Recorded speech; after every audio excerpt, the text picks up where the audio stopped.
ये महाभारत कथा पूरी तरह से वेद व्यास महाभारत के ऊपर आधारित है। यदि आप इसका निरंतर श्रवण करते रहना चाहते हैं तो इस चैनल को सब्सक्राइब ज़रूर कर लीजिए और आगे आने वाले सभी पॉडकास्ट के नोटिफिकेशन के लिए बेल आइकन भी ज़रूर से प्रेस कर दीजिए। अब हम सुनेंगे अष्टावक्र के जन्म और शास्त्रार्थ का वृतांत। मुनिवर लोमश ने कहा, राजन, उद्दालक के पुत्र श्वेतकेतु इस पृथ्वी भर में मंत्र शास्त्र में पारंगत समझे जाते थे। ये निरंतर फल फूलों से संपन्न रहने वाला आश्रम मुनि का है। आप इसके दर्शन कीजिए। इस आश्रम में महर्षि श्वेतकेतु को मानवी के रूप में साक्षात सरस्वती देवी के दर्शन हुए थे।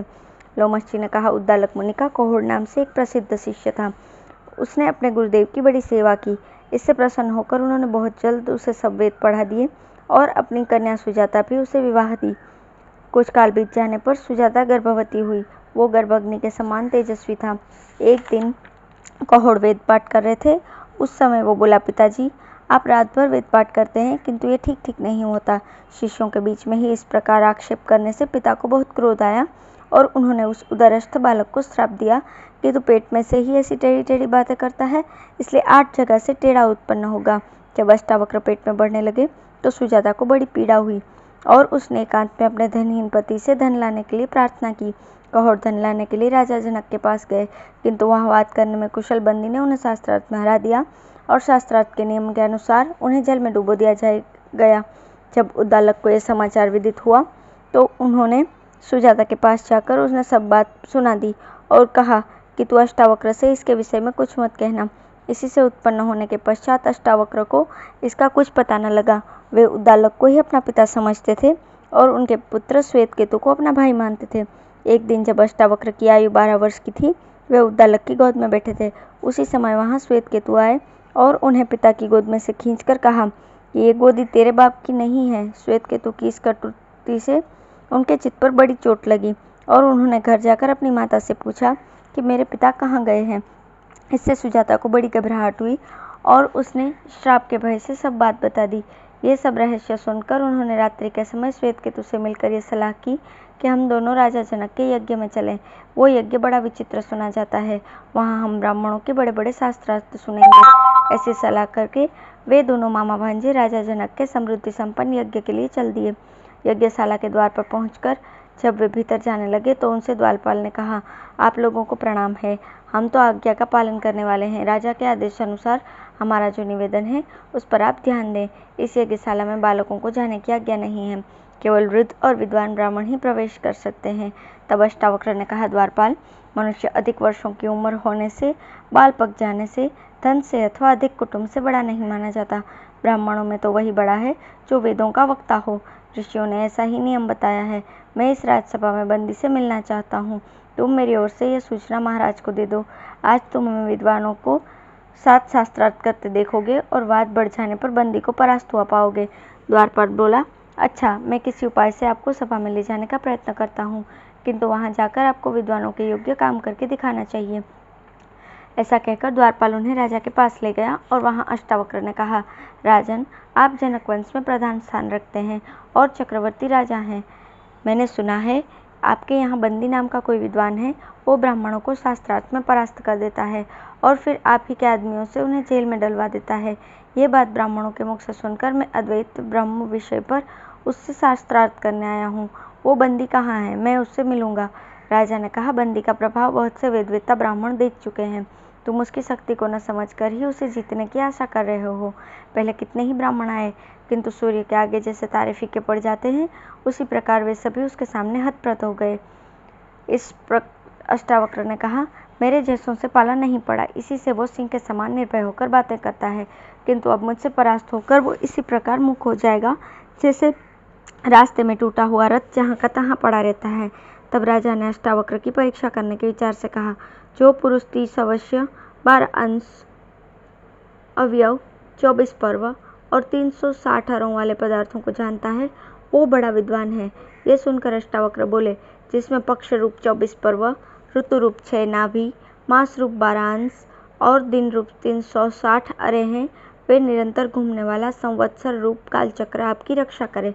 ऐसा यथार्थ सुनकर राजा ने ये प्रश्न किए, सोने के समय कौन नेत्र नहीं मूंदता? जन्म लेने के बाद किसमें गति नहीं होती? हृदय किसमें नहीं है? और वेग से कौन बढ़ता है? अष्टावक्र ने कहा, मछली सोने के समय नेत्र नहीं मूंदती, अंडा उत्पन्न होने पर चेष्टा नहीं करता, पत्थर में हृदय नहीं है और नदी वेग से बढ़ती है। यह सुनकर राजा ने कहा, आप तो देवताओं के समान प्रभाव वाले हैं। मैं आपको मनुष्य नहीं समझता, आप बालक भी नहीं हैं। मैं तो आपको वृद्ध ही मानता हूँ। वाद विवाद करने में आपके समान कोई और नहीं है, इसलिए मैं आपको मंडप का द्वार सौंपता हूँ और यही वो बंदी है। तब अष्टावक्र ने बंदी की ओर घूमकर कहा, अपने को अतिवादी मानने वाले बंदी, तुमने हारने वालों को जल में डुबोने का नियम कर रखा है, किंतु मेरे सामने तुम बोल नहीं सकोगे। जिससे प्रलयकालीन अग्नि के निकट नदी का प्रवाह सूख जाता है, उसी प्रकार मेरे सामने तुम्हारी बात शक्ति नष्ट हो जाएगी। अब तुम मेरे प्रश्नों का उत्तर दो और मैं तुम्हारी बातों का उत्तर देता हूँ। राजन, जब भरी सभा में अष्टावक्र ने क्रोध के साथ गरज कर इस प्रकार ललकारा तो बंदी ने कहा, अष्टावक्र, एक ही अग्नि अनेक प्रकार से प्रकाशित होता है। एक सूर्य सारे जगत को प्रकाशित कर रहा है। शत्रुओं का नाश करने वाला देवराज इंद्र एक ही वीर है तथा पितरों का ईश्वर यमराज भी एक ही है। अष्टावक्र बोलते हैं इस पर, इंद्र और अग्नि ये दो देवता हैं, नारद और पर्वत ये दो देवर्षि भी हैं, दो ही अश्विनी कुमार है, रथ के पहिए भी दो होते हैं और विधाता ने पति और पत्नी ये सहचर भी दो ही बनाए हैं। बंदी ने कहा, ये संपूर्ण प्रजा कर्मवश 3 प्रकार से जन्म धारण करती है। सब कर्मों का प्रतिपादन भी 3 वेद ही करते हैं। अध्वर्युजन भी प्रातः, मध्याह्न और सायं, इन तीनों समय यज्ञ का अनुष्ठान करते हैं। कर्मानुसार प्राप्त होने वाले भोगों के लिए स्वर्ग, मृत्यु और नरक, ये लोग भी 3 ही हैं तथा वेद में कर्मजन्य ज्योतियां भी 3 प्रकार की हैं। अष्टावक्र ने कहा, ब्राह्मणों के लिए आश्रम 4 हैं, वर्ण भी 4 हैं, यज्ञों द्वारा अपना अपना निर्वाह करते हैं। मुख्य दिशाएं भी 4 ही हैं। ओमकार के अकार, उकार, मकार और अर्धमात्रा ये 4 ही वर्ण हैं तथा परा, पश्यंती, मध्यमा और वैखरी भेद से वाणी भी 4 ही प्रकार की कही गई है।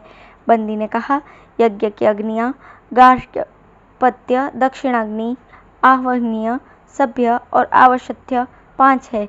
पंक्ति छंद भी 5 पदों वाला है। यज्ञ भी 5 है, अग्निहोत्र, दर्श, पौर्णमास, चतुर्मास और सोम। इंद्रियां भी 5 है। वेद में पंच शिखा वाली अप्सराएं भी 5 है तथा संसार में पवित्र नद भी 5 ही प्रसिद्ध है। अष्टावक्र ने कहा, कितने ही प्रकार कहते हैं कि अग्नि का आधान करते समय दक्षिण में गौएं 6 देनी चाहिए।